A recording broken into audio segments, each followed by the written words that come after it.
हमारे यहाँ जीते जी इंसान को दानव मानते हैं और मरने के बाद उसे भगवान बना देते हैं। मेरी नजर में वो एक डरपोक इंसान था। एक मिनट उसने ये नहीं सोचा कि इकलौते भाई की कलाई पर राखी बांधने वाली उसकी 4 बहनें अपने भाई की मौत को कैसे भुला पाएंगी।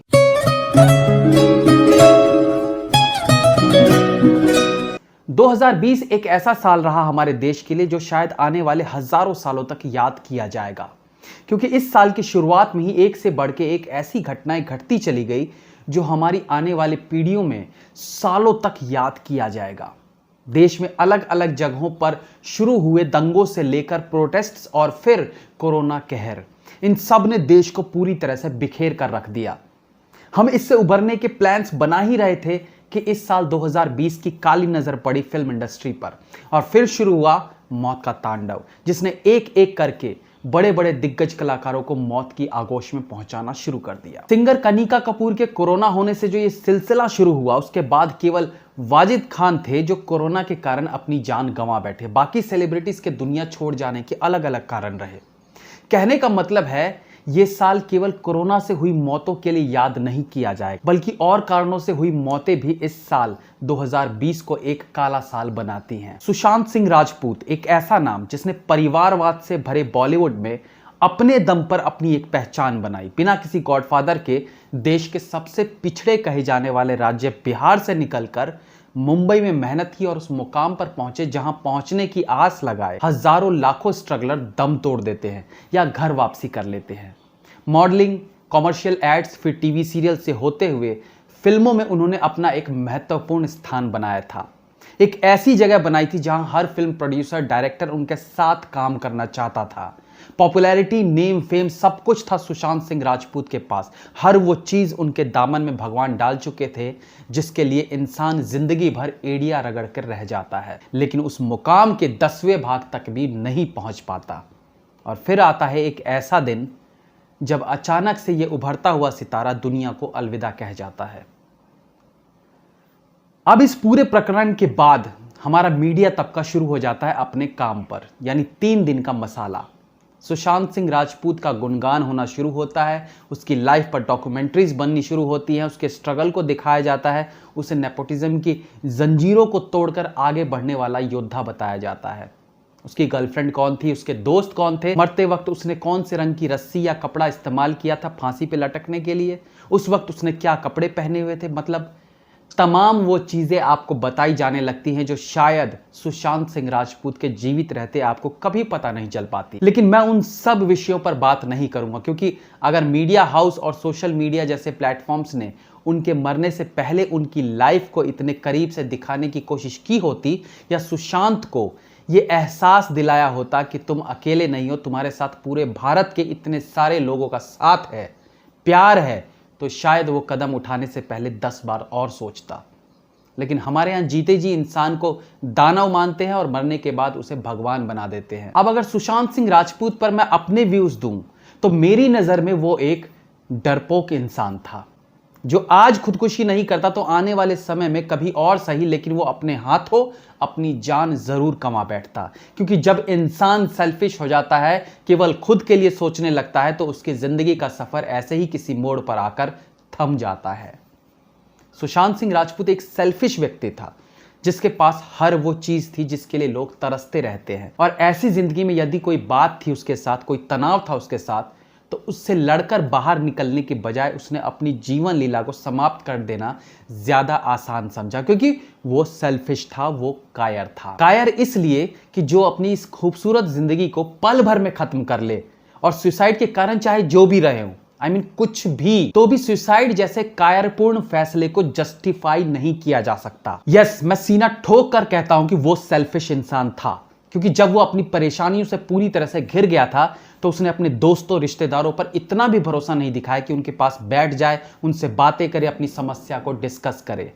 उसे सबसे आसान उपाय लगा मौत को गले लगा लेना, बिना ये सोचे कि उसके जाने के बाद उसके अपनों पर क्या बीतेगी। सुशांत सिंह राजपूत का क्या है, उसे क्या फर्क पड़ा? 10 सेकंड लगे और उसे मौत को गले लगाकर अपनी सारी परेशानियों से हमेशा के लिए दूरी बना ली, लेकिन अपने करीबियों को वो जिंदगी भर का दुख दे गया।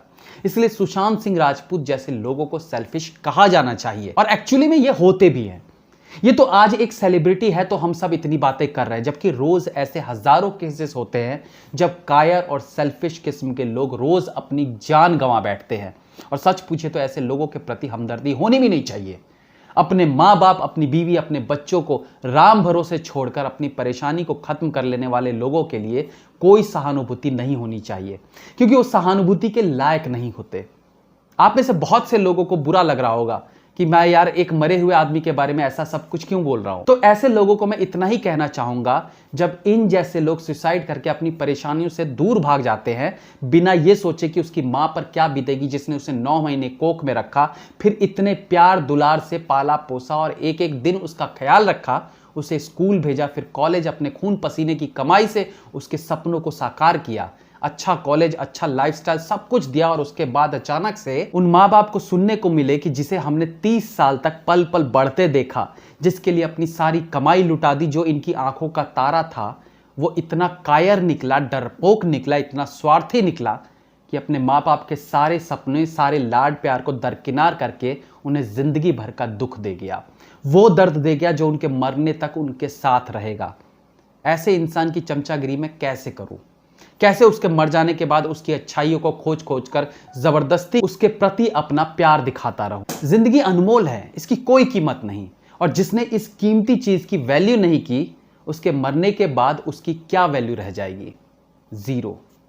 मैक्सिमम सप्ताह भर तक उस पर लोग चर्चा करते रहेंगे, धीरे धीरे मीडिया हाउस की टीआरपी कम होने लगेंगी, यूट्यूब चैनल्स के व्यूज गिरने लगेंगे, तो वो सब इस टॉपिक को साइड में रखकर किसी और की मौत को कवर करने के लिए निकल पड़ेंगे। सप्ताह भर बाद कोई ये जानने में इंटरेस्टेड नहीं होगा कि आज सुशांत सिंह राजपूत के पिताजी ने खाना खाया या नहीं, या अब भी फ्लैट की बैल्कनी से टकटकी लगाए गेट की तरफ देख रहे हैं कि कहीं से उनका मुस्कुराता हुआ बेटा लौट आए। किसी को नहीं पड़ी होगी कि अभी उसका परिवार किस दौर से गुजर रहा होगा। टीआरपी खत्म, व्यूज खत्म, खेल खत्म। पिछले दिनों हमने एग्जाम्पल देखा ही है, श्रीदेवी की मौत को किस प्रकार से सबने भुनाया। आज नाम मात्र के लिए भी किसी मीडिया में श्रीदेवी का नाम सुनने को नहीं मिलेगा। इरफान खान जैसी शख्सियत ने जब आखिरी सांसें ली तो ये चौथा स्तंभ और सोशल मीडिया दहाड़ मारने लगा था। उनके जाने को शॉकिंग न्यूज के रूप में बताकर उनके पुराने क्लिप्स को दिखा दिखाकर सबने खूब टीआरपी और व्यूज कमाए। आज कौन चर्चा कर रहा है उस महान अभिनेता की? हो गया ना, टीआरपी आ ही गया, बात पुरानी हो गई, अब आगे देखे किसी और को। यही सब सुशांत सिंह राजपूत के केस में भी होगा। 2-3 दिन हाय तौबा मचेगी और फिर सब आगे बढ़ जाएंगे। बस रह जाएगा उसका अपना परिवार, जिन्हें सालों तक अपने बेटे के गुजर जाने का विलाप रहेगा। उस बेटे के जाने का जिसने मरने से पहले 1 मिनट नहीं सोचा कि उसके जाने के बाद उसके माँ बाप जी पाएंगे कि नहीं। 1 मिनट उसने ये नहीं सोचा कि इकलौते भाई की कलाई पर राखी बांधने वाली उसकी 4 बहनें अपने भाई की मौत को कैसे भुला पाएंगी। ऐसे इंसान को सेल्फिश ना कहें तो क्या कहें। दोस्तों, मैंने बहुत दुनिया तो नहीं देखी है, लेकिन इतनी लाइफ में एक चीज जरूर समझ चुका हूं कि खुदकुशी किसी भी समस्या का हल नहीं है, और दुनिया में कोई ऐसी समस्या नहीं है जिसका कोई सॉल्यूशन नहीं है, कोई भी। मे बी कि जब इंसान सुसाइड करने की सोच रहा होता है उस वक्त उसे अपनी प्रॉब्लम्स का कोई सॉल्यूशन नजर नहीं आ रहा होता है, क्योंकि उसने उन प्रॉब्लम्स को सॉल्व करने की बजाय एक आसान रास्ता खोज लिया था, यानी सुसाइड का रास्ता। लेकिन ये एक सुसाइड कहीं ना कहीं पूरे परिवार को मार देता है। केवल प्राण त्याग देने को ही मरना नहीं कहते। कुछ लोग जिंदा लाश बनकर भी रह जाते हैं, और ये जिंदा लाशें होते हैं उस सुसाइड करने वाले के घर वाले। दोस्तों, कभी भी आपके मन में ऐसा आए कि अब इन परेशानियों से कभी मैं निकल नहीं पाऊंगा और जिंदगी से दूर चले जाना ही एकमात्र सॉल्यूशन है, तो आप किसी अपने के करीब जाएं जिससे आप बात कर सके, सुझाव ले सके। ये भी जरूरी नहीं कि उसे अपनी समस्या बताए और उससे उम्मीद करे कि वो उस समस्या का समाधान करे। नहीं, समस्या का समाधान आप ही करेंगे, लेकिन उस वक्त उस इंसान से बात करके आप खुद को सुसाइड वाले जोन से बाहर निकाल पाएंगे, और उससे बाहर निकल आएंगे तो अपनी प्रॉब्लम्स का निपटारा भी आप कर ही लेंगे। लेकिन उस 5-7 मिनट के चक्रव्यूह में आप फंस गए, जहां आपके मन में सुसाइड के ख्याल आ रहे हों, तो फिर आप अपनी जिंदगी से हाथ धो बैठेंगे। इसलिए इस नाजुक वक्त में किसी अपने से बात कीजिए, सिर्फ इसलिए कि उस भयावह डिसीजन वाली परिस्थिति से आप बाहर आ जाएं। दोस्तों, मैं कुछ सुसाइड के केस देखे हैं, कुछ सुने हैं, जहां सुसाइड करने के लिए जो भी मार्ग लोग अपनाते हैं, फॉर एग्जाम्पल जहर खाना या फांसी पे लटकना, पॉइजन लेने के बाद उसके मरने के बीच का जो गैप होता है वहां उस इंसान को अपनी कीमती जिंदगी का एहसास होता है। मैंने देखा है इस बीच के 2-3 मिनट में, यानी पॉइजन खाने और मरने के बीच में, उस इंसान को गिड़गिड़ाते हुए देखा है, मिन्नतें करते हुए देखा है कि प्लीज आज बचा लो, किसी भी तरह से बस आज बचा लो, मैं दोबारा सुसाइड का सोचूंगा भी नहीं। क्योंकि सुसाइड करने का डिसीजन लेना और वाकई में खत्म हो जाना, ये दो अलग बातें होती है। शायद ही ऐसा कोई होगा जिसने सुसाइड अटेम्प्ट करने के बाद मरने से पहले अपनी जिंदगी को वापस पाने के लिए संघर्ष ना किया हो, लेकिन शायद तब तक बहुत देर हो जाती है। इस लॉकडाउन के दौरान ही आप देख लो, लोगों ने क्या कुछ नहीं सहा। 3-3 दिन तक घर में खाने को एक दाना नहीं था। 1-1 साल के बच्चे दूध के लिए भूख से बिलबिलाते रहे। और आम दिनों में ऐसे करोड़ों परिवार हैं जो रोज सुबह इस उम्मीद से उठते हैं कि आज मैं इतना तो कमा लूं कि शाम को मेरे घर में चूल्हा जल सके। स्ट्रगल, दुख इसे कहते हैं। और ऐसे में सुशांत सिंह राजपूत जैसे सफल अभिनेता अगर किसी समस्या के चलते अपनी जीवन लीला समाप्त करते हैं तो उन्हें स्वार्थी न कहें तो क्या कहें। भगवान उनकी आत्मा को शांति दे। Have a nice day.